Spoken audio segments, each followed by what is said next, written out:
dengan narasumber mungkin banyak di antara kita yang sudah mengenal ya.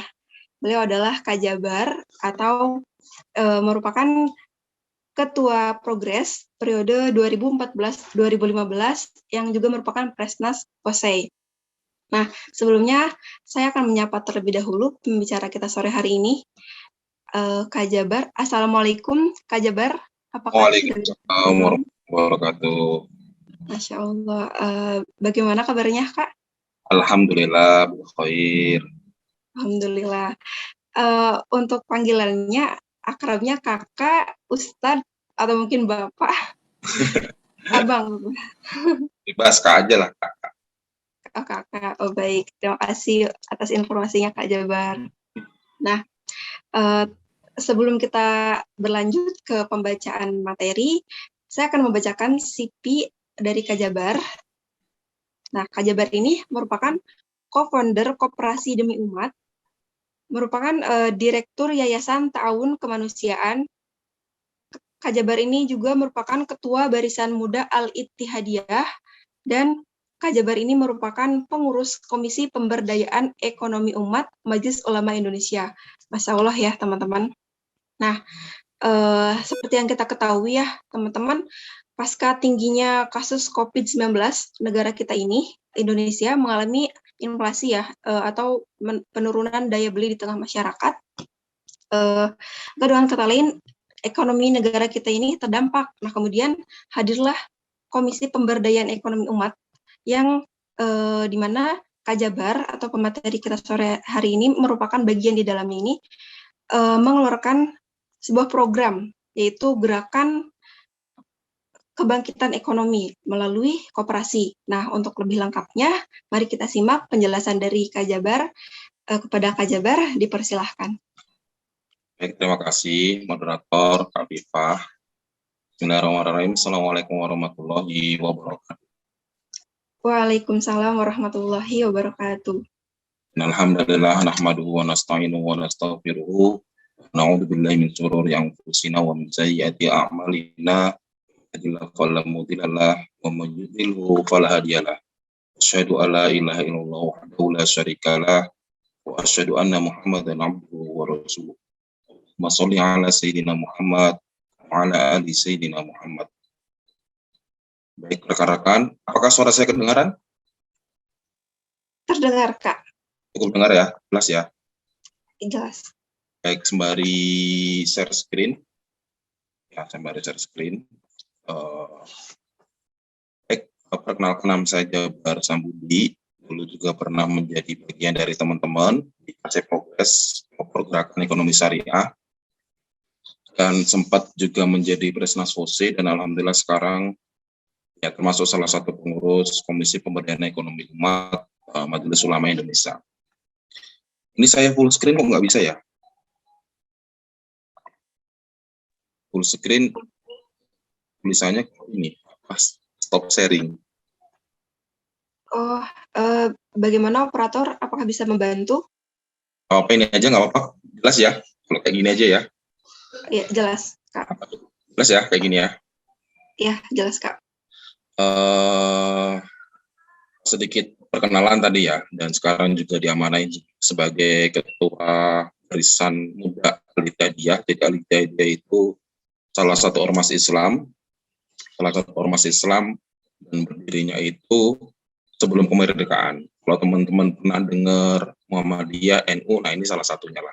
Memang ormas Islam yang kecil. Dan kita sekarang di MUI itu sedang membangun yang namanya Gerbang ESA, yaitu Gerakan Kebangkitan Ekonomi Rakyat Indonesia. Sebenarnya ini kalau kita membahas kita adalah gerbang tauhid nih. Ya, gerbang tauhid semuanya bisa masuk ke gerbang ini, yaitu dengan Gerakan Kebangkitan Ekonomi Rakyat Indonesia.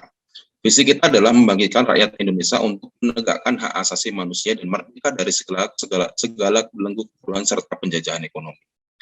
Jadi semangatnya adalah jihad iqtisadiyah. Nah, teman-teman pasti pernah baik itu di perkuliahan, baik itu di organisasi, pasti pernah riset kemiskinan di Indonesia, tentang dampak ekonomi pasca COVID, itu sangat bahkan ada istilah kemiskinan ekstrim. Nah, Namun yang menjadi permasalahannya adalah Ketambahan nyanyinya. oligarki, kartel-kartel, mereka itu akhirnya bermain sendiri gitu. Bahkan di majalah Tempo beberapa hari yang lalu sudah diperlihatkan ya siapa saja tokoh-tokoh negara kita, ya, pemerintah kita yang bermain di bisnis PCR. Nah, itu yang dimaksud dengan oligarki, ternak kekuasaan. Nah, sedangkan rakyat menjadi objek untuk dikuras uangnya, untuk dikuras hartanya. Nah, akhirnya kita ingin membuat sebuah gerakan yang namanya Gerakan Kebangkitan Ekonomi Rakyat Indonesia. Gerakan ini sebenarnya sudah lama sekali dicanangkan. Namun kita pada bulan April 2021 kemarin kita mencanangkan gerakan ini dalam Rakornas, Rapat Koordinasi Nasional Komisi Pemberdayaan Ekonomi Umat Indonesia MUI bersama KPU di kota dan kabupaten di Indonesia. Ya, visi kita adalah, dong, rakyat ini bangkit gitu. Nah, dalam hadis kan Rasulullah berfirman, "Idza ra'a minkum munkaran falyughayyir bi yadihi, fa illam yastati fa bi lisanihi, fa illam yastati fa bi qalbihi, fa huwa ataful iman." Kalau seandainya engkau melihat kemungkaran, maka rubahlah dengan kekuasaanmu, ya, dengan kekuatanmu. Fa illam yastati, kalau seandainya tidak bisa dengan kekuatan, tidak punya kekuasaan, maka rubahlah dengan lisanmu, dengan tulisanmu. Tapi kalau seandainya juga tidak punya kekuasaan, nggak pandai cakap, nggak pandai berkhutbah, nggak pandai menulis, maka rubahlah dengan hatimu, artinya dengan berdoa. Tapi ingat, fawa ataful iman. Dengar berdoa itu selama-lamanya iman. Nah, kita ingin menunjukkan sekuat-kuatnya iman dengan apa? Dengan kekuasaan, dengan kekuatan. Jadi ayo, rakyat Indonesia kita bangkit. Allah berfirman dalam surat Al-A'raf ayat 96. Walau anna ahlal qura amanu wattaqu la fatahna 'alaihim barakatin minas sama'i wal ardh walakin kadzdzabu fa akhadnahum bima kanu yaksibun. Kalau seandainya saja mayoritas penduduk negeri itu amanu, mereka itu beriman, wattaqu, dan mereka itu bertakwa, la fatahna 'alaihim barakatin minas sama'i wal ardh, maka pasti akan kami limpahkan kepada mereka berkah.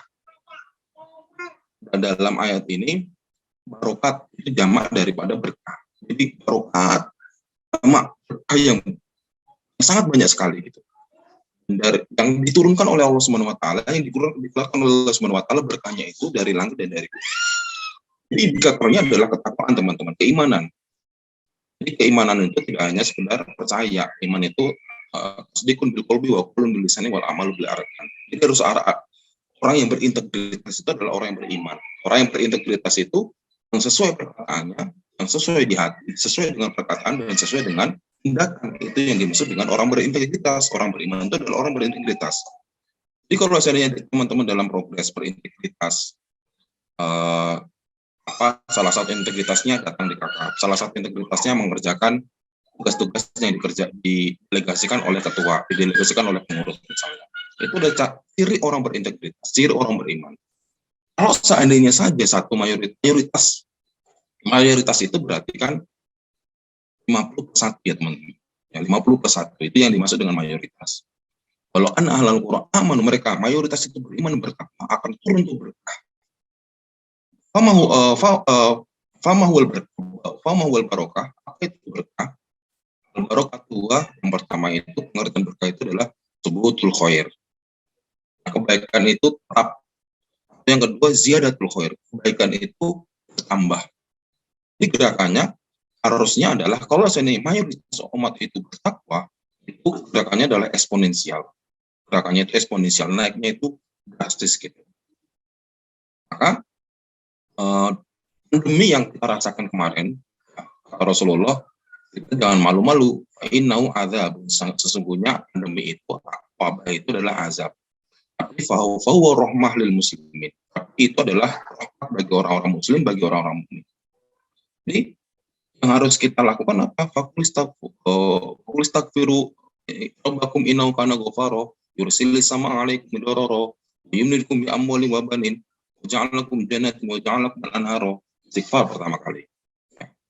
Dan karena kita harus mengaku bahwasanya ini azab, dan jangan lagi menganggap wah ini sekedar ujian, ini sekedar ujian. Kita kadang-kadang terlalu tidak menganggap bahwasanya itu ujian. Jadi istighfar, tobat. Dan Kalau dalam surat Nuh itu kan Allah berfirman, "Falamma taghal ma'u hamalnakum fil jariyah." Ketika air itu, banjir bandang itu togo itu artinya berlebihan, meluapnya itu berlebihan. Jadi meluapnya itu kita tidak tahu nih, tiba-tiba dari atas keluar air, dari pipi keluar air. Itu yang dimaksud dengan togo. Mau hamalnakum fil jariyah. Kan kami bawa mereka ke dalam dimaksud dengan jariyah. Nah, tentunya sodakoh yang dimaksud dengan sodakoh jariyah tadi. Sodakoh jariyah. Gerakan kita itu melibatkan seluruh stakeholder masyarakat, petani, nelayan, TNI, Polri, kampus, buruh, pemodal, industri, ulama, kita gabungkan semuanya. Ayo masuk dalam satu pesawat yang sama. Kalau dulu kita sering mendengar dengan gerbong gitu kan, dengan gerbong kereta. Ayo masuk dalam kereta yang sama. Sekarang kita menggambarkannya, ayo kita masuk dengan pesawat yang sama. Semua masuk ke dalam pesawat yang sama. Makanya Gerbang ESA itu, gerakan pembangkitan ekonomi rakyat Indonesia itu mengembalikan kedaulatan dan kemandirian kawasan pada rakyat dan UMKM. Teman-teman pasti pernah meneliti tentang UMKM di Indonesia. Berapa jompangnya ya, antara industri mikro, industri kecil, industri menengah, dan industri besar. Yang besar itu cuma 0,01, 0,0 sekian persen, teman-teman. Sedangkan yang mikro itu 98, sekian persen. Yang kecil itu cakup sekian persen. Artinya kalau teman-teman belajar Pareto, ya, rumus Pareto itu, you can better off, apalah terasa itu, saya lupa itu, pasti pernah. Teman-teman kalau pernah belajar tentang sejarah pemikiran ekonomi atau SPI, sejarah pemikiran ekonomi Islam, sejarah ekonomi, pasti pernah dengar tentang teori Pareto. Kalau ini benar-benar nggak ada teori Paretonya, bagaimana bisa yang 96%-nya itu adalah usaha mikro? Dan itu semua yang dicatat itu adalah formal. Teman-teman lihat di sekitar kita, orang jualan cireng, orang jualan bakso tanpa badan hukum, itu masih banyak sekali yang informal. Yang 96% itu jumlahnya 60.000 sekian. 60.000 sekian usaha mikro di Indonesia. Nah, jadi kalau teman-teman, salah satu dalil dari zakat itu kan, la yakuna dulatan bainal aghniya'i minkum, agar harta itu tidak berputar saja di antara kalian. Kamu muncul konsep zakat untuk distribusi aset. Nah, Indonesia sudah merdeka berapa puluh tahun gitu. Konsep trickle down effect itu yang netes, kalau yang gede ditetesin, nanti yang gede akan netes ke masyarakat. Nah, ini nggak netes-netes gitu. Netes-netes ke masyarakat kita. Netes-netes ke rakyat kita. Netes-netes ke duafa kita. Netes-netes ke UMKM kita. Jadi visi kita adalah salah satunya itu. Maka Rasulullah SAW bersabda, "Ubuni fi du'afa, fa inna ma tunsaruna wa turzaquna bi du'afa." Carilah aku di kalangan du'afa. Sesungguhnya kalian akan ditolong dan diberi rezeki karena du'afa ikut bersama kalian. Semangat membersamai para du'afa, semangat untuk membersamai masyarakat, pasang badan terhadap masyarakat, itu perlu teman-teman. Teman-teman perlu berlatih. Teman-teman perlu berlatih saat ini selagi masih mahasiswa.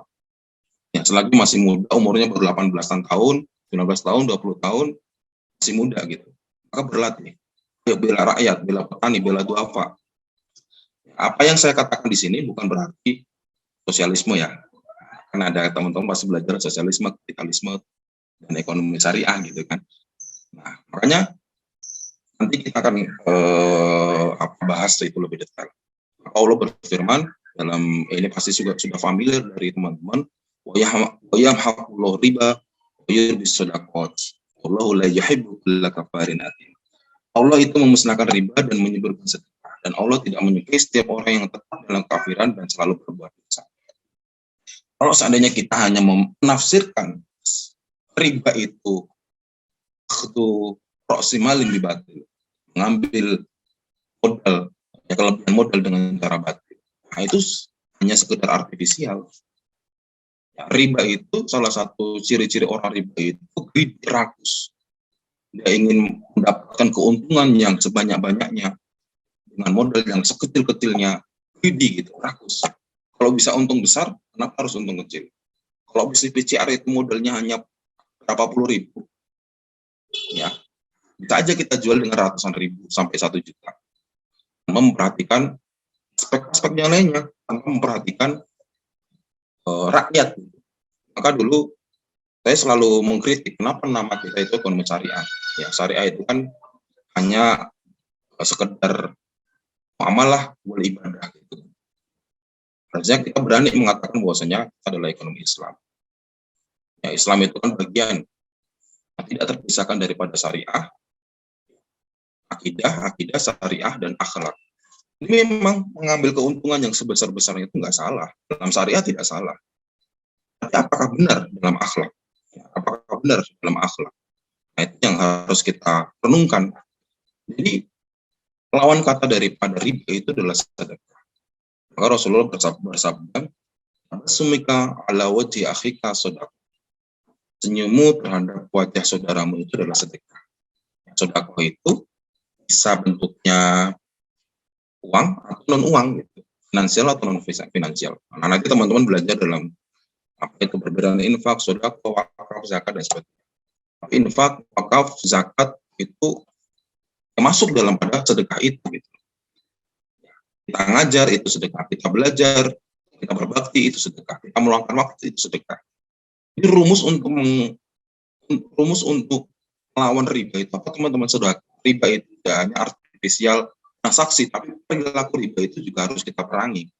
Perilaku ribawi itu juga harus kita perangi. Jadi cuma tidak sekedar mendirikan bank syariah, dari kita melawan bank konvensional, itu tidak cukup seperti itu bagus, tapi tidak cukup gitu teman. Yang harus kita perangi juga perilaku ribawi. Gitu. Dan berapa banyak SDM di perbankan syariah yang perilakunya masih ribawi. Maka koperasi kita itu, kenapa kita memilih badan hukum itu koperasi? Banyak hal. Ya. Gerakan gitu harus ada badan hukumnya agar tidak melanggar peraturan. Jadi harus aman secara syar'i, harus aman secara hukum, harus aman secara administratif, dan harus aman secara politis. Ya, syar'i tidak boleh melanggar aturan-aturan Allah SWT, tidak boleh melanggar syariah-syariah Allah SWT. Kemudian aman secara hukum, tidak boleh melanggar hukum-hukum positif negara kesatuan Republik Indonesia. Aman secara administratif, tidak boleh melanggar administrasi organisasi. Semuanya harus rapi, semuanya harus terkontrol. Harus aman secara politis. Agar apa? Tidak diserang, tidak menjadi sasaran tembak. Teman-teman pernah mendengar operasi apa itu yang di Malang itu? Atau Gavatar yang di Kalimantan. Gavatar itu tidak aman secara politis, tidak aman secara syar'i. Ya, ada cacat secara syar'inya, ada cacat secara politisnya, maka dihancurkan. Walaupun sudah banyak mereka itu menguasai lahan, sudah banyak orang-orang yang bergabung, sampai mereka itu meninggalkan keluarganya hanya untuk bergabung kepada Gavatar. Nah, gerakan kita, organisasi kita itu long last, umur panjang, kita harus aman secara syar'i, tidak boleh melanggar peraturan-peraturan Allah. Harus aman secara hukum, tidak boleh melanggar peraturan-peraturan hukum positif. Harus aman secara administratif dan harus aman secara nah, teman-teman pasti pernah dengar ya. Nah, ini searching aja, banyak sekali pinjol-pinjol ilegal yang berkedok koperasi. Di koperasi itu menjadi stigma teman-teman. Di stigma, bahkan ada istilah KUD, Koperasi Indonesia itu menjadi ketua untung duluan. Ya. Dan banyak sekali stigma koperasi yang akhirnya rusak nama koperasi itu sendiri. Kenapa? Karena kita menggunakan sistem korporasi, kita menggunakan nama koperasi, tapi mengerjakannya dengan sistem korporasi. Mindsetnya masih ribawi, gitu. Masih korporasi. Padahal di internasional itu ada namanya ICA, International Cooperative Alliance, yang itu semuanya itu bergabung koperasi di Indonesia, di seluruh dunia, dan umurnya itu udah ratusan tahun gitu. Long last. Ya, mereka itu long last. Salah satunya adalah koperasi, ya ini 300 list daripada koperasi yang besar di dunia. Ada Zenoh di Jepang, bahkan sama Zenoh itu dia mempunyai kekuatan untuk menentukan hukum politik di Jepang gitu. Salah satu politik di Jepang ini Zenoh itu koperasi pertanian. Ada Agricole Branches, ada Mondragon itu di Spanyol itu yang mendirikan itu pastor teman-teman. Masa umat Islam nggak punya kekuatan yang sedemikian rupa? Allah berfirman, "Walladzina kafaru ba'dhum awliya ba'dhin, fa illam taf'alu takun fitnatan fil ardh wa fasadun kabir." Kalau orang kafir itu mereka di antara mereka itu saling melengkapi, saling menaungi, saling membela. Maka kaum muslim kalau seandainya kalian tidak melakukan hal yang serupa, maka tunggulah kehancuran dan fitnah di dunia. Mendirikan itu dan Arismendi. Kemudian, nah ini ya salah satu contohnya ya Agricole, dia sudah punya anggota itu 21 juta anggota, sudah mempunyai 9.100 cabang. Besar-besar gitu. Dragon, Don Mari Arismendi, terakhir di Basque, Spanyol Utara. Jadi teman-teman bisa lihat berapa 100 industri dia punya, sekolah dia punya, operasi yang lainnya dia punya, abang dia punya, bahkan sampai ke Brazil, China, India. Dia mendirikan seorang pastor.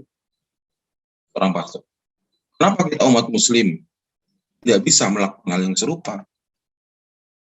Nah, untuk apa namanya, yang namanya perjuangan itu pasti berdarah-darah dari awal-awal. Jadi apa yang kita lakukan sekarang itu adalah perjuangan. Ayo berjuang. Alladzina jahadu fina lanahdihim subulana. Barang siapa yang berjuang benar-benar di jalan kami, sungguh Allah akan memberikan jalan keluar baginya. Jadi nggak usah khawatir. Maka operasi kita itu kita gambarkan sebagai sebuah pesawat. Ayo gabung semuanya. Yang tadi ulama dan sebagainya, semua masyarakat ayo gabung semuanya. Ada kekuatan yang saya panan itu aktif. Ya ada yang punya dua aktif, yaitu saya panan dan saya kiri. Saya panan itu Baitul Mal. Saya kiri itu Baitul Tambil. Tapi kalau saya bilang seperti ini, bukan berarti saya bilang BMT ya, Baitul Mal wa Tambil. BMT kita itu, atau koperasi-koperasi kita yang KSPPS, Koperasi Simpan Pinjam dan Pembiayaan Syariah itu, hanya sekedar menjadi bank kecil, menjadi bank muamalat kecil, BSI kecil. Apakah mereka ada pembinaan? Belum tentu. Apakah mereka ada pasang badan terhadap para duafa? Belum tentu. Nah, jadi ini bukan sekedar BMT teman-teman, bukan Baitul Mal wa Tambil yang kayak BMT yang teman-teman kenal. Dan sayangnya di dunia sekolah kita, akademik kita, koperasi itu jarang sekali dibahas. Koperasi syariah itu yang mini bank. Ya, padahal. Maka di sini kita ada triangle, ada sosial, ada kekuatan sosial, ada komersial, ada kekuatan kekuasaan. Di sini yang namanya sociopreneur. Itu Tamil yang namanya cooperative planner. Di kekuasaan namanya powerpreneur. Maka dalam Allah berfirman, hatta yab'atsa fi ummi rasulan yasluna alim ayati. Sampai kami itu mengutus di pusat-pusat pengambil kebijakan orang-orang yang membacakan ayat-ayat kami. Jadi kalau teman-teman kalau kita itu tidak mempunyai pikiran untuk mengambil kekuasaan, kita akan mediocre terus, kita akan dibawa terus. Sedangkan orang-orang yang mengambil kekuasaan itu adalah orang-orang yang tidak berpihak pada masyarakat, tidak berpihak pada rakyat, yang hanya ingin keuntungan pribadi. Jadi yang harus kita lakukan adalah, ayo kumpulkan dana-dana donasi, dana-dana zakat, infak, wakaf, sedekah, kurban, PSR, bansos. Kumpulkan semuanya di saya Baitul Mal. Saya Baitul Tamil mau investasi, silakan. Mudharabah, mudharabah mutlaqah, sukuk dan sebagainya, ayo. Nanti koperasi itu mempunyai turunan industri-industri. Jadi di bawah koperasi itu mempunyai korporasi-korporasi. Jadi koperasi dia sebagai super holding atau holdingnya, di bawahnya dia mempunyai korporasi-korporasi. Baik itu korporasi yang bergerak dalam sistem moneter, sistem real atau jasa. Kalau seandainya kalau oligarki, kartel-kartel kita itu, mereka itu pinjam ke bank mereka itu ada namanya balloon payment. Jadi nanti bayarnya itu setahun atau 2 tahun pertama itu cicilannya kecil sekali. Mereka itu akan membiayai di antara mereka. Kenapa umat muslim tidak melakukan hal yang serupa gitu? Nah, jadi harus ada hubungannya sedemikian rupa. Maka untuk hierarki kepengurusan kita itu, keputusan tertinggi itu adalah RAT, rapat anggota tahunan. Masyarakat, rakyat yang menjadi keputusan tertinggi. Ini kan seperti negara kecil gitu, teman-teman. Ada majelis suronya, ada yang mengawasinya. Ya, ada majelis suronya kayak MPR gitu, menguruskan eksekutifnya. Mengurus yang eksekutifnya. Pengawas ada yang kayak seperti DPR gitu kan. Mengawasi dari eksekutif. Ada komite-komite, ada BOD yang melaksanakan apa-apa yang sudah dirumuskan oleh pengurus. Jadi koperasi kita bukan koperasi pada umumnya gitu. Koperasi kita adalah koperasi gerakan yang memang gerakan kita itu bermula dari 3 kakak. Yang pertama adalah Kopyah. Jadi Naungan Majelis Ulama Indonesia. Walaupun yang pendirinya itu pengurus-pengurus KPU, tapi dipisahkan antara koperasi ini dengan Majelis Ulama Indonesia, suatu badan hukum yang berbeda. Tapi semangat kita adalah semangat pembelaan kepada rakyat. Nah, ini makanya kita berbeda. Adakah yang pertama Kopyah, yang dulu adalah koperasi sebagai superholding, yang ketiga adalah korporasi di bawahnya, yaitu perusahaan-perusahaan UMKM. Dan anggota kita sudah tersebar dari Sabang sampai Merauke, dari Aceh sampai Jepang.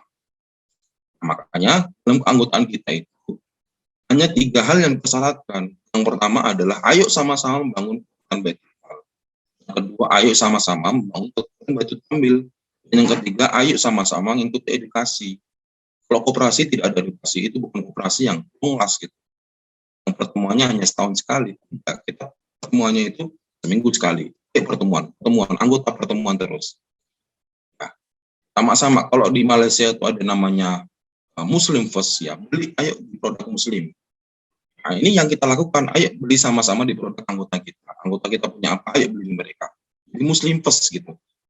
Kita yang dulu gitu. Kalau seandainya orang kafir itu yang Al-A'raf 73 itu, jika mereka itu saling membantu di antara mereka, kalau seandainya umat Muslim tidak membantu di antara kita, maka tunggulah fitnah, fasadun kabir, dan kerusakan di bumi ini. Jadi ayo sama-sama bangun Baitul Mal. Selain kita infak di masjid, ayo infak ke umat, misalnya ke populasi kita. Yang mana teman-teman kalau belajar dalam surat At-Taubah itu ayat 60 kan Allah berfirman, nama shadaqatul lil fuqara wal masakin wal amilina 'alaiha wal mu'allafati qulubuhum ila akhir ayat faridatan min Allah. Jadi yang namanya zakat itu kan ada 8 asnaf. Tapi yang kita lakukan cuma fakir miskin. Padahal di situ ada 4 fi, ada 4 li. Anda 4 li, ada 4 fi. Lil fuqara wal masakin, itu li itu lil fuqara wal masakin wa amilina 'alaiha wal mu'allafati, itu adalah orang.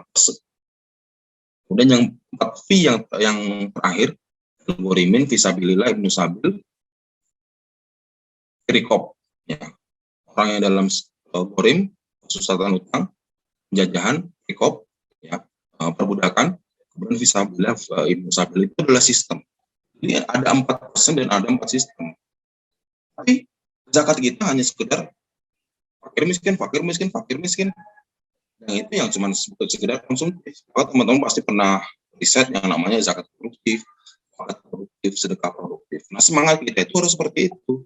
Yang diberikan juga bukan sekedar fakir miskin yang mereka tidak mau sholat, mereka tidak mau ngaji, mereka tidak mau hijrah gitu. Maka Allah berfirman dalam surat Al-Anfal ayat 72 itu, tidak ada kewajiban bagimu untuk menolong mereka yang beriman tapi tidak mau berhijrah. Jadi harus ada fikul aulawiyah, harus ada skala prioritas. Yang dibantu itu adalah orang-orang yang beriman dan mau berhijrah. Salah satu, kalau seandainya kita tanda di koperasi, kita mau berhijrahnya apa? Ayo gabung dulu dengan demi umat. Ayo gabung dulu menjadi anggota. Ayo ikut edukasi. Terus jangan sampai datang orang fakir miskin, UMKM yang butuh dana, datang ke kita. Setelah mereka sukses, mereka meninggalkan kita. Rasulullah pernah bersabda, lam yaskurinas, lam yaskurillah. Barang siapa yang tidak pandai berterima kasih kepada manusia, maka sungguh dia tidak pandai bersyukur kepada Allah SWT. Jadi salah satu tanda orang itu pandai bersyukur apa? Pandai berterima kasih. Ya, harus diikat. Karena ya masyarakat kita itu sudah lama sekali dijajah. Dan penyakit bangsa terjajah itu seperti penyakitnya kaum Yahudi. Kaumnya Nabi Musa alaihissalam. Lama dijajah oleh Fir'aun di Mesir. Disuruh hijrah ke Palestina, yang tanah dijanjikan, mereka tidak mau. Suruh aja berperang kepada Nabi Musa, nggak mau. Ya, malas, culas, tidak tahu terima kasih. Maka sifat-sifat ini mereka harus netralisir, kita bina itu dalam sebuah kajian, mengikuti edukasi ideologi. Kalau kita itu di Rabu pagi itu tentang tadabbur Al-Quran, ya, tadabbur Al-Quran itu kemudian kita gunakan dalam ekonomi kita, dalam bermasyarakat kita, dalam sosial kita. Kalau Sabtu malam itu tentang ekonomi kebangsaan. Di koperasi kita, ya di bawahnya ini koperasi holding company sebagai koperasi, itu ada person nanti yang ada korporasi-korporasi, banyak korporasi-korporasi. Ada anggota biasa, ada anggota master. Nah, maka apa yang membedakan antara koperasi kita dengan koperasi yang lainnya? Koperasi kita itu ada perjenjangan, teman-teman. Jadi yang menjadi ngurus nanti yang sudah mendapatkan brevet anggota master 3. Master itu Majelis Taklim Ekonomi Terpadu. Saya mau jadi anggota, tapi anggota biasa sajalah. Boleh nggak? Boleh. Saya mau jadi anggota, tapi saya pengen jadi pengurus. Saya punya model seperti ini. Boleh nggak? Boleh. Tapi dulu tuh jenjangnya. Naik dulu ke master 1, naik dulu ke master 2, naik dulu ke master 3. Jadi yang menjadi patokan kita itu adalah perjuangan, umur perjuangan. Bukan seberapa tua atau seberapa berpengalaman, tapi perjuangan menjadi anggota koperasi. Di koperasi kita itu ada namanya nomor anggota nanti, anggota 1, anggota 2, anggota 3. Untuk melihat, mana nih, asabikunal awalun yang mana. Ini flowchartnya untuk kaderisasi.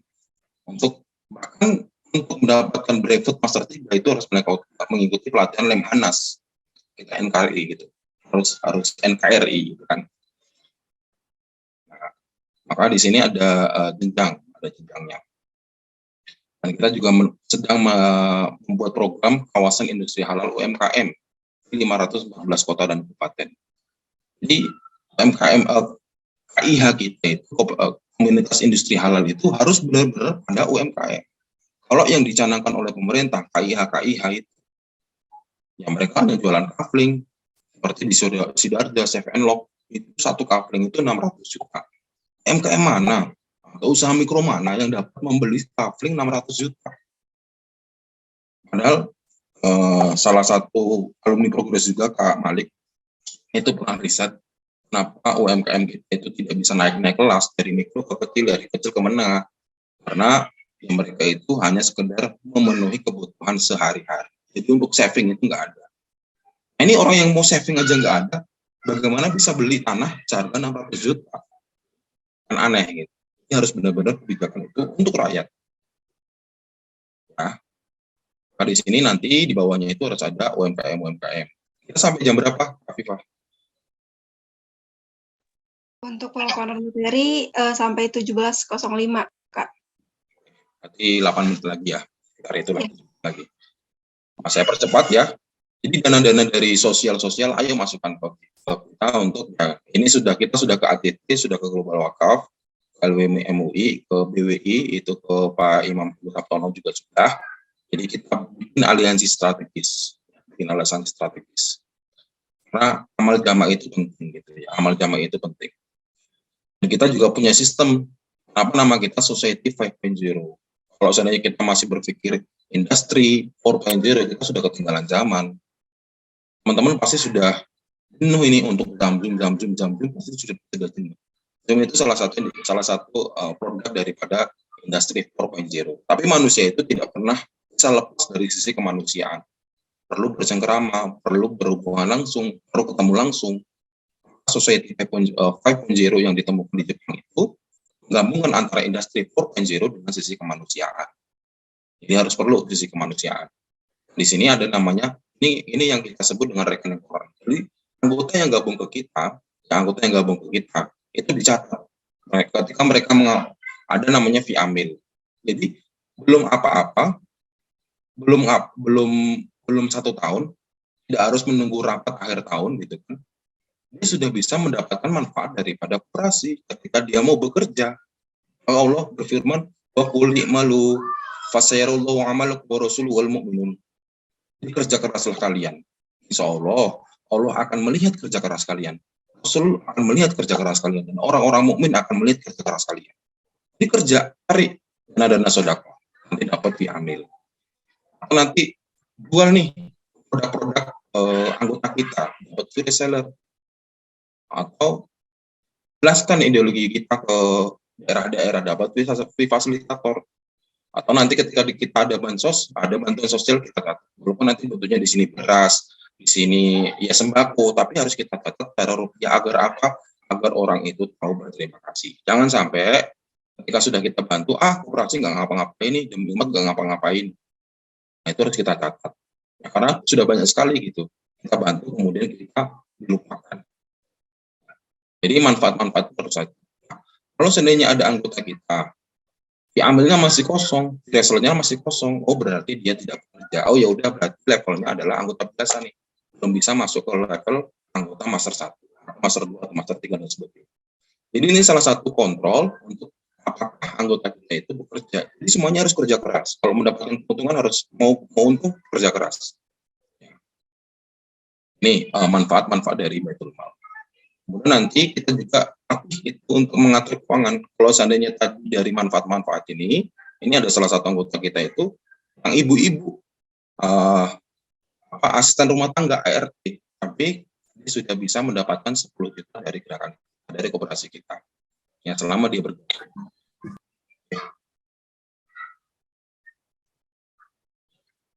Nah, kemudian kita kalau seandainya ada keuntungan, ayo sisihkan untuk investasi, ayo sisihkan untuk simpanan haji dan umroh, simpanan kurban, bahkan dari ART itu, ya nelayan-nelayan, petani-petani itu dia bisa bangkit dari sini. Ya, tapi kalau seandainya mau mengajukan pinjaman, boleh nggak Kak? Boleh, ada pembiayaan konsumtif, merubah konsumtif, tapi nilainya itu nilai maksi. Nanti kita lanjut aja. Nah, ini salah satu benefit Baitul Mal. Jadi kita dampingin, kita turun pada masyarakat, Ya, ini salah satu benefit-benefitnya. Nanti teman-teman bisa lihat. Makanya kalau seandainya teman-teman pernah mendengar private equity yang dilakukan oleh Sandiaga Uno yang mengakuisisi beberapa perusahaan-perusahaan kemudian disatukan kembali, kita melakukan hal yang serupa tapi tidak sama. Artinya kita tidak boleh mengakuisisi ownernya, yang pemiliknya, kita harus hargai mereka. Nanti kita perbaiki. Di bawah koperasi kita itu ada korporasi-korporasi, ada yang trading, ada yang finance, ada yang properti, ada yang mining, ada yang oil gas, ada yang investment consultant dan sebagainya. Dan semua yang menjadi anggota, artinya mereka memiliki perusahaan-perusahaan di bawah koperasi. Itu yang harus dilakukan oleh negara. Seharusnya kan BUMN itu miliknya rakyat gitu. Tapi ya rakyat tidak menikmati secara langsung. Nanti ketika ini untung misalnya, jadi tidak perlu menunggu rapat akhir tahun, rapat anggota tahunan yang hanya dapatnya SHU, sisa hasil usaha. Namanya juga SHU. Kalau nggak sisa ya nggak apa-apa kan gitu. Namanya juga SHU. Tapi kalau kita beda, bisa jadi per bulan itu anggota sudah mendapatkan keuntungan daripada anak-anak korporasi kita yang di bawah kita. Ya, bahkan di sini makanya nelayan, usaha, TNI, Polri, pemerintah, pejabat, semuanya masuk. Semua duduk dalam kursi yang sama, setarakan. Tapi kalau seandainya mereka bekerja lebih, mereka mendapatkan apa yang sudah mereka kerjakan. Ya, itu yang dimaksud dengan ekonomi Islam seperti itu. Gitu. Makanya di sini ada sektor moneter, ada sektor real, sektor jasa, semua melengkapi. Ya, kita lanjut aja. Koperasi kita juga akan aliansi dengan koperasi-koperasi yang lainnya. Koperasi masjid, koperasi nelayan, koperasi pasar, koperasi karyawan, koperasi kampus. Tapi untuk biar benchmark, biar gerakannya itu sama, ayo gabung dulu ke koperasi kita. Nanti anggota koperasi kita gabung ke koperasi yang lainnya. Jadi satu orang anggota itu bergabung ke beberapa koperasi. Karena apa? Simpanan pokoknya itu sedikit atau kecil. Jadi kalau yang menghancurkan sistem koperasi kita, menjalankan koperasi, tapi mindsetnya korporasi, mengumpulkan dana-dana dari anggota sebanyak-banyaknya, kekuatannya itu modal dari anggota, padahal tidak perlu seperti itu. Itu mindsetnya masih mindset korporasi. Maka kalau di demi umat itu simpanan wajibnya itu cukup 10.000 per bulan. Boleh nggak nanti misalnya ada koperasi kampus, ada koperasi pasar, hanya Rp500 per bulan? Boleh. Ketika kita berkumpul lagi itu tidak hanya seperti OIC. Jadi kumpul kita kayak fahal kemudian OIC. Tapi kumpul kita itu setelah kumpul, bagaimana nih portofolio perusahaan A, bagaimana nih portofolio UMKM B, bagaimana portofolio UMKM C. Nah, obrolannya itu harus seperti itu. Di satu anggota itu bisa menaiki beberapa pesawat tadi gitu. Ya, berapa pesawat menjadi anggota? Satu koperasi bisa, satu anggota bisa menjadi dua koperasi, menjadi anggota dua koperasi atau tiga koperasi atau empat koperasi. Itu yang harus dibangun oleh KPK. Jadi sekali lagi mindsetnya itu ya tidak hanya sekedar sistem moneter yang simpan pinjam saja. Nah, maka kita sedang membangun sebuah platform namanya juga Demi Umat. Di Play Store itu core banking system kita juga sudah ada di Demi Umat. Mohon doanya, ini insya Allah segera kita launching untuk platform kita. Nah, nanti harapannya seperti itu. Jadi koperasi super holding itu menjadi induk, ya. Kalau koperasi sekunder itu anggotanya adalah koperasi primer. Koperasi primer punya 3 perusahaan, punya 2 perusahaan, punya 4 perusahaan. Makanya kita bisa, ketika kita sudah berhasil menerapkan sistem ini yang namanya ba'duhum auliya ba'din. Antara kita itu menolong antara kita, saling menolong. Ya. Wa ta'awanu 'alal birri wa taqwa wa la ta'awanu 'alal ismi wal 'udwan. Terima kasih. Assalamualaikum warahmatullahi wabarakatuh. Waalaikumsalam warahmatullahi wabarakatuh. Masya Allah, penjelasannya begitu lengkap ya, Kak.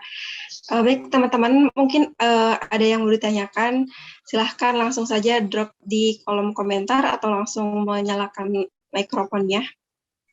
Mangga, teman-teman yang ingin bertanya, dipersilahkan.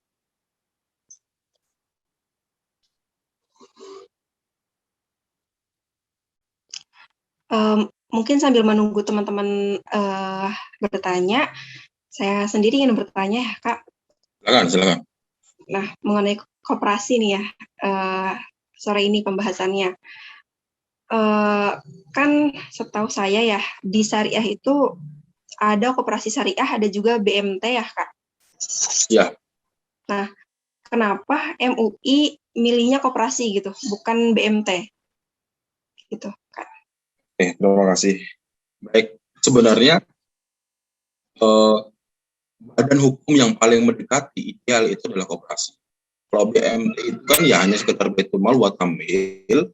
Kalau mindsetnya itu hanya sekedar sistemnya itu di sistem moneter, artinya hanya sekedar simpan pinjam. Kalau seandainya kita sibuk dalam urusan simpan pinjam, hanya urusan positif spread, kita ngumpulin dana dari pihak ketiga dengan sebanyak-banyaknya, kemudian kita salurkan dengan sebanyak-banyaknya, hanya untuk mendapatkan keuntungan dari positif spread. Apa bedanya kita dengan bank-bank syariah? Apa bedanya kita dengan BSI? Apa bedanya kita dengan bank muamalat? Kalau kita hanya sekedar ingin mencari keuntungan, sudah saja kita buat seperti itu.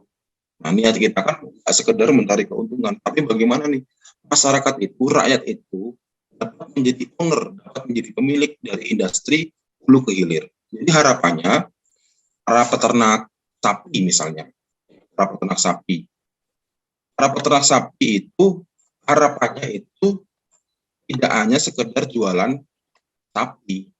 Ya, jadi seperti ini rendang sapi dan sebagainya gitu kan. Para peternak sapi itu harapannya mereka menjadi owner sapinya dan owner dari usaha hilirnya. Dengan cara apa? Dengan sistem berkoperasi. Ketika dia bergabung menjadi anggota koperasi dan koperasi mempunyai korporasi, mempunyai UMKM yang mengelola hal ini, otomatis para peternak sapi-sapi tadi menjadi pemilik daripada industri ini. Jika industri ini nanti untung, kembalinya ke koperasi. Koperasi kan sistemnya adalah kerakyatan. Yang apa namanya, keputusan tertinggi itu adalah di rapat anggota tahunan RAT. Nanti kita akan bagi kepada peternak anggota kita semuanya gitu. Itu yang dimaksud dengan, kalau teman-teman pas belajar saham misalnya, ingin beli sahamnya Indofood, ya kan, teman-teman beli sahamnya Indofood, walaupun teman-teman hanya beli satu lot, tapi kan teman-teman sudah bangga, oh iya, jadi saham Indofood gitu kan, walaupun sahamnya itu cuma 0,00 sekian persen gitu, tapi kan teman-teman bangga, oh saya punya saham nih Indofood, iya, jadi dapat dapat dividennya gitu kan. Ini kan sama sebenarnya teman-teman. Ketika teman-teman menjadi anggota misalnya, kemudian koperasi kita punya beberapa korporasi, punya beberapa perusahaan, kita juga bisa mengklaim, saya punya nih perusahaan rendang misalnya, atau perusahaan inilah gitu kan, perusahaan rendang atau perusahaan apa, walaupun 0, sekian persen ketika dibagi dengan anggota-anggotanya lainnya. Tapi kan itu kepemilikan gitu loh. Ya kan, kalau koperasi kita itu mempunyai banyak korporasi, mempunyai banyak perusahaan, maka kita ketika menjadi anggota otomatis menjadi pemilik dari beberapa perusahaan tersebut. Seperti itu. Oh iya. Di kolom komentar ada pertanyaan, Kak. Apakah seperti yayasan? Jadi ada edukasinya? Ya, sebenarnya edukasi itu sangat penting sekali ya. Edukasi itu sangat penting sekali. Ini sebentar. Ada problem di Zoom-nya nih. Baik, Kak. Ya, sebenarnya ada persamaan dan perbedaan. Dalam artian, itu kan cuma badan hukum. Kalau yayasan itu, di idealnya teman-teman, idealnya yang kekuatan Baitul Mal tadi bentuknya yayasan. Karena yang tadi gambar pesawat, ada sayap kanan, ada sayap kiri. Sayap kanan itu idealnya Baitul Malnya itu adalah bentuknya yayasan. Maka saya menjadi direktur Yayasan Ta'awun Kemanusiaan. Sifatnya itu seperti las nasional gitu ya, yang menghimpun dana-dana sosial, dana sosial, dana zakat, infak, sedekah. Nah, di sayap kirinya itu Baitul Mal itu bentuknya koperasi. Idealnya antara koperasi dengan yayasan itu ada kerjasama. Nanti, tapi badan hukum koperasi kita itu, kalau orang-orang bilang itu praktisi koperasi itu masih banti itu dalam artian koperasi itu juga berhak mengumpulkan dana-dana sosial. Nah, makanya nggak masalah. Tapi kalau di pesawat kita di koperasi yang lain, saya juga gabung namanya Koperasi Tani Sejahtera Indonesia, KTSI. Pesawat kita itu saya kirinya KTSI, saya kanannya YTK, Yayasan Ta'awun Kemanusiaan. Nah, ini ruang lingkup di Bogor, kalau di nasionalnya tadi demi umat. Nanti demi umat kita sudah datang ke ACT, itu Presiden ACT Pak Muhajir, sama ownernya itu Pak Yudin, itu kita sudah ada komunikasi, sudah ada beberapa kali pertemuan secara langsung. Bahkan kita juga sudah sowan ke Kiai Mahfud Sobari di Patet, itu kan salah satu ininya ACT gitu ya. Nah, nanti secara nasionalnya akan kita nasionalkan seperti itu gitu teman-teman. Baik, seperti itu ya Kak Aris untuk jawabannya. Nah, kemudian ada yang melambaikan tangan, Kak Muhammad Ikhlasul Nur Ijab. Apakah ingin bertanya? Mangga dipersilahkan menyalakan mikrofonnya. Kak Muhammad Ikhlasul Nur Ijab. Ya. Baik, silakan. Suara saya terdengar ya, Kak? Padahal, dengar. Oke, baik. Terima kasih ke Kak Moderator atas kesempatan yang telah diberikan kepada saya. Sebelumnya, Bismillahirrahmanirrahim. Assalamualaikum warahmatullahi wabarakatuh. Waalaikumsalam warahmatullahi wabarakatuh. Saya perkenalkan diri saya sendiri dulu. Nama saya Muhammad Ikhlasul Nur Ijab dari KC Voice STM Bungaya Makassar. Oke, terima kasih kepada Bapak Jabar Sambudi atas pemaparan materi yang sungguh luar biasa terkait tentang bagaimana sih memahami konteks koperasi syariah ya di Indonesia terutama. Nah, terkadang Pak, kita melihat posisi koperasi syariah ini menjadi suatu hal yang agak rumit di masyarakat kita, terutama sifat kapitalis masih banyak terjadi di masyarakat kita. Nah, ini yang mengganggu perputaran konsep koperasi itu bisa masuk ke dalam semangat masyarakat kita dalam membangun sebuah perekonomian. Karena terlihat juga kolaborasi dan konteks kerjasama yang dilakukan oleh beberapa koperasi itu masih menjadi sesuatu yang menurut egonya masing-masing. Ini terjadi di beberapa tempat termasuk daerah saya di Makassar. Nah, inilah yang membuat kita semakin bertanya, apakah koperasi ini memang dasarnya kepada kekeluargaan, kebersamaan, atau hanya pada konteks yang berdasar kepada pemikiran individualis yang asalnya dari kapitalis juga. Nah, itu yang menjadi suatu masalah di daerah, terutama di timur Indonesia ini.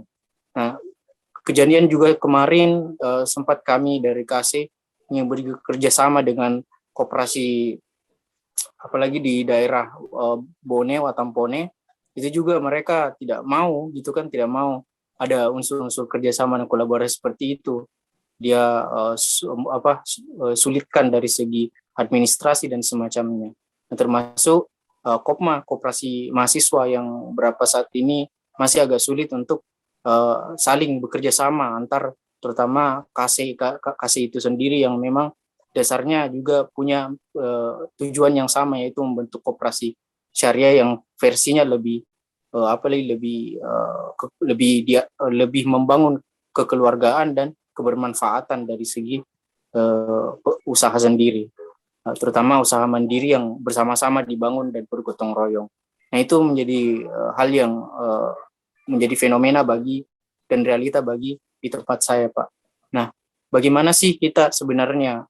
Ini suatu hal pertanyaan yang cukup sudah lama ya mungkin ditanyakan oleh, bahkan Bung Hatta pun juga menanyakan hal ini ketika sudah menjadi Dwi Tanggal terhadap apalagi Bung Karno ya itu hari, karena posisi Bung Karno selalu mengedepankan kepada konteks-konteks yang sifatnya kepada ego.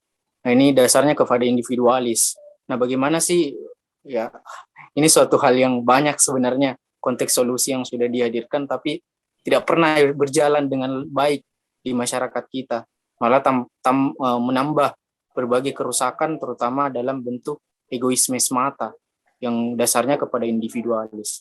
Nah, bagaimana Bapak sendiri menanggapi hal ini, dan solusi apa sih yang paling efektif dalam memberikan edukasi, mungkin sebagai kader ekonom Rabbani ke KC juga, untuk mengenalkan koperasi syariah ini agar bisa berkolaborasi dengan pihak-pihak tertentu yang mau mengembangkan usaha versi kekeluargaan, versi kebersamaan, versi gotong royong yang menjadi dasar dari Pancasila itu sendiri.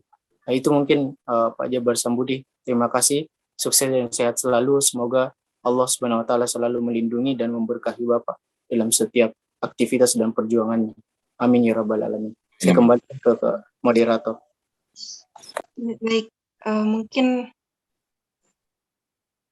mengingat waktu terbatas, boleh langsung dijawab Kak untuk pertanyaannya. Baik, terima kasih Mas Ikhlas. Pertanyaannya bagus sekali ya. Seperti yang sudah saya sampaikan, kita menjalankan sistem berkooperasi, tapi mindset-nya masih korporasi. Mindset-nya adalah bagaimana kita mengumpulkan modal atau capital sebanyak-banyaknya, dari anggota sebanyak-banyaknya untuk mendapatkan capital sebanyak-banyaknya. Dari satu mindset cara berpikir saja sudah salah. Padahal sistem berkooperasi itu ada harus namanya self-help, saling membantu nih. Self-governance, self-responsibility. Ya, jadi slogan dari rakyat untuk rakyat oleh rakyat itu koperasi. Ya, koperasi. Kalau seandainya kita mendirikan korporasi perusahaan, modal kita paling banyak. Ya, misalnya 100%, 100% adalah modal dari kita. Otomatis keuntungan 100% untuk kita. Betul kan? Itu kalau seandainya korporasi, itu kalau seandainya perusahaan. Tapi kalau ada koperasi untungnya itu akan dibagi ke anggota-anggota. Otomatis anggota yang paling banyak berjasa. Ya, modal itu kalau hitungan dalam Islam itu kan nggak cuma uang. Dia punya experience, dia punya pengalaman, itu harus kita hargai. Jadi misalnya dosen-dosen punya experience, para praktisi punya experience, para regulator yang sudah banyak makan garam kehidupan politikan di Indonesia punya experience, dan experience itu ditularkan ke dalam sebuah koperasi, mereka juga harus dihargai dalam bentuk misalnya golden share beberapa perusahaan. Islam itu kan mengajarkan seperti itu sebenarnya. Kenapa koperasi kita itu di Indonesia yang tadi sudah disampaikan banyak masalah, banyak egosentris, jadi mindsetnya itu masih menjalankan koperasi dengan korporasi. Kopin itu kepanjangan Dewan Koperasi Indonesia di bawah Kemenkop itu. Di Kopin, orang-orang di Kopin itu mindsetnya menjadi ketua Dekopin, kemudian mengambil uang-uang negara. Mindsetnya cuma itu gitu. Pembelaan kepada rakyatnya masih minim sekali. Nah, itu kan edukasi itu kan penting sekali. Maka apa yang harus kita lakukan? Edukasi, ngaji kita. Harus ngaji. Maka ngaji kita itu ada dua. Yang pertama itu tentang tadabbur Al-Quran. Bagaimana kita mentadabburi Al-Quran, kemudian dapat mengimplementasikan ayat-ayat Al-Quran itu dalam kehidupan kita sehari-hari. Seperti dalam surat Nuh. Falamma tugul ma'u hamalnakum fil jariyah. Ketika banjir bandang itu datang dari arah-arah yang tidak disangka-sangka, maka kami bawa mereka dalam kapal yang disebut dengan jariyah. Kenapa Allah berfirman? Kapal itu kalau dalam bahasa Arab kan safinah, kapal safinah, bahtera. Kenapa Allah menggunakan kata jariyah daripada safinah? Kan kita harus mentadabburi. Maka Allah berfirman, afala yatadabburuna al-Qur'an am ala qulubin aqfaluha. Apakah mereka itu tidak mentadabburi Al-Qur'an atau hati mereka tertutup? Ya. Kenapa dengan jariyah? Maka kita mentadabburi, jariyah itu bisa berarti amal jariyah. Bisa berarti sedekah jariyah. Jadi yang dapat solusi daripada pandemi ini adalah ayo saling membantu amal jariyah. Ayo bersedekah sedekah jariyah. Ayo berwakaf sedekah jariyah. Ayo berzakat sedekah jariyah untuk membantu saudara-saudara kita. Ketika ada hotel-hotel yang sedang dijual dengan harga murah, ayo beli hotel-hotel itu dengan dana-dana sedekah. Dan untungnya masyarakat Indonesia itu adalah masyarakat yang paling dermawan.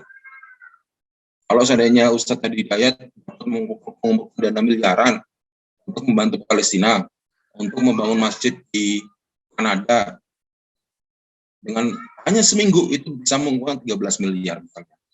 Nah, dana-dana itu yang sedemikian rupa gitu kan, selain membangun masjid di sana, ayo bangun UMKM kita. Kita bantu UMKM kita untuk naik kelas dari kecil, dari mikro ke kecil, dari kecil ke menengah. Ini juga harus ada perikatan dengan kita agar mereka itu tahu berterima kasih. Dulu itu kita pernah ngobrol dengan orang-orang Cina. Orang-orang Cina itu pernah bermain dengan pemerintah namanya Al-Sintan. Di alat-alat pertanian itu disuplai belinya ke orang-orang Cina. Mereka bilang, ya kita itu harus mau bercampur tapi tidak membaur. Nah itu PR itu teman-teman. Harus berani bercampur, bergaul dengan mereka, tapi tidak membaur. Maka dalam politik, ini saya berbicara politik itu tidak sekedar politik praktis ya. Kita bergaul dengan mereka. Lugoti qaulihim, cara berpakaian mereka. Pakai jas, pakai kemeja, pakai kemeja. Jangan ngobrol sama mereka pakai gamis. Nah, kita tidak berbicara dengan bahasa mereka. Kita berbicara dengan bahasa mereka, dengan bahasa mereka. Kita pernah tanya, apa sih yang membedakan orang-orang Cina ini dengan orang-orang Indonesia? Kata mereka, orang Melayu itu seperti ngajarin bebek berenang. Apa maksudnya bebek berenang? Bebek itu dari lahir itu sudah punya kelenjar minyak. Dia udah bisa berenang. Kalau kita tinggal sedikit, kita meleng sedikit, bebek itu udah main sendiri gitu. Jadi kalau kita punya rekan, maka nggak salah banyak rekan-rekan dalam dunia entrepreneur itu mengkhianati temannya sendiri, main dengan perusahaannya sendiri, main dengan jaringan yang sudah dibangun bersama. Itu mindset kita ngajarin bebek berenang. Orang Indonesia itu, orang Melayu itu kata orang-orang Cina itu, orang Melayu itu seperti ngajarin bebek berenang. Tapi kalau kita ini orang-orang Cina katanya, kita punya prinsip kalau minum air jangan lupa sumbernya. Apa itu jangan lupa sumbernya? Kalau seandainya kita punya bisnis, kita kenal nih, misalnya saya kenal dengan Mas Ikhlas. Saya kenal dengan Mas Ikhlas itu karena saya jadi pembicara. Saya jadi pembicara itu diminta sama Rozi, sama Farul Rozi. Jika nanti saya punya bisnis dengan Mas Ikhlas, saya sebagai orang Timur, sebagai orang Asia, adat saya adalah izin kepada Mas Rozi. Mas Rozi, saya diajak bisnis nih sama Mas Ikhlas. Apakah diizinkan? Mas Rozi sebagai orang Timur, maka rata-rata akan mengizinkan. Itu yang dimaksud dengan Kalau minum air jangan lupa sumbernya. Syukur-syukur kalau bisnis kita sama Mas Ikhlas itu untung, saya ngasih keuntungan sebagiannya itu ke Mas Rozi. Mas Rozi, saya sudah untung nih dengan Mas Ikhlas. Orang-orang Cina itu seperti itu. Kalau kita masih sibuk sendiri-sendiri, tidak jamaah, antazir sa'ah, maka tunggulah saat kehancurannya. Ya, saya rasa edukasi itu paling penting sekali. Masuk hari ini ya kita sama-sama mengedukasi dalam rangka tawassaw bil haqqi wa tawassaw bis sabr. Seperti itu, Afifah. Terima kasih. Baik, terima kasih Kak atas jawabannya. Bagaimana Kak Ikhlas, apakah terjawab? Alhamdulillah sudah. Yang penting tinggal aksi ya, Pak. Baik, terima kasih Kak. Mengingat waktu sudah menunjukkan pukul 17.25, sudah waktunya Kakak sore hari ini berakhir. Mungkin sebelum saya kembalikan ke MC, apakah ada closing statement dari Kak Jabar? Nah, jadi ayo kita kerja, tadi tinggal aksi, ini teman-teman ayo gabung semua ke Koperasi Demi Umat, biar kita juga tahu nih pemerataan anggota kita, dan nanti teman-teman juga langsung belajar laboratorium di Demi Umat, bagaimana kita sudah ada anggota dari Aceh sampai Papua. Nanti mungkin link pendaftarannya saya kasih ke Pak Rozi. Tanya, Kak, ini bayar nggak? Kalau dalam undang-undang kita itu kan ada simpanan pokok dan simpanan wajib. Simpanan pokok, simpanan wajib namanya juga simpanan. Akadnya wadiah yaitu mana. Jadi bisa haknya itu adalah anggota. Simpanan pokoknya berapa? Simpanan pokoknya kita 100.000, itu selamanya. Simpanan wajibnya 10.000 per bulan. Tapi kalau Kak saya belum punya uang gimana? Nggak apa-apa, gabung aja. Yang paling penting adalah ikuti kajiannya, edukasi. Nah, edukasi itu penting. Jadi sebenarnya yang kita tonjolkan bukan yuk harus iuran, enggak juga gitu. Tapi itu hanya sekedar pengguguran kewajiban kita terhadap NKRI, undang-undang dari perkoperasian kita. Kita dulu ingin dalam pendiriannya itu sebenarnya adalah Rp500 aja per bulan atau 1.000 aja per bulan. Nah, karena yang akan kita undang itu semua lapisan masyarakat. Jadi tidak hanya pejabat-pejabat, tapi petani, peternak, nelayan, buruh, ART, itu juga kita ajak. Bagi mereka kan 10.000 per bulan itu kan besar. Mungkin bagi kita tidak, tapi bagi mereka itu kan besar. Nah, itu gerakan kita itu tidak